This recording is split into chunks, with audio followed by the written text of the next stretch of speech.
एक धक्कादायक बातमी समोर येते कन्नड सिनेसृष्टीतून, कारण एका 30 वर्षीय अभिनेत्रीनं आपला जीवन प्रवास संपवलाय. हा निर्णय तिला का घ्यावा लागला पाहूया. साऊथ चित्रपट सृष्टीतील प्रसिद्ध अभिनेत्री शोभिता शिवन्ना हिने आत्महत्या केल्याची माहिती समोर आली आहे. शुक्रवारी रात्री 30 वर्षीय शोभिता हैदराबाद येथील तिच्या राहत्या घरी मृतावस्थेत आढळून आली. शोभिताच्या निधनामुळे कन्नड चित्रपट सृष्टीवर शोककळा पसरली आहे. तिने हैदराबादच्या कोंडापूर येथील आपल्या राहत्या घरी गळफास घेऊन आत्महत्या केली. शोभिता ही कर्नाटकातील हसन जिल्ह्यातील सकलेशपूर येथील रहिवासी असून गेल्या 2 वर्षांपासून ती हैदराबाद येथे राहत होती.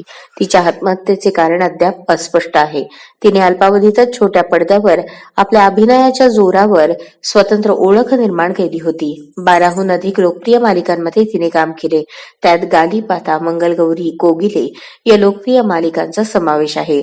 शोभिताने एराडोंडाला मुरू, एटीएम, ओंडुकाथे हेलवा आणि जॅकपॉट यांसारख्या चित्रपटांमध्ये दमदार अभिनय केला. शोभिताचे 2 वर्षांपूर्वीच लग्न झाले होते. यानंतर शोभिता हैदराबादमध्ये राहू लागली. याच कारणामुळे तिने तेलुगू सिनेमात काम शोधायला सुरुवात केली.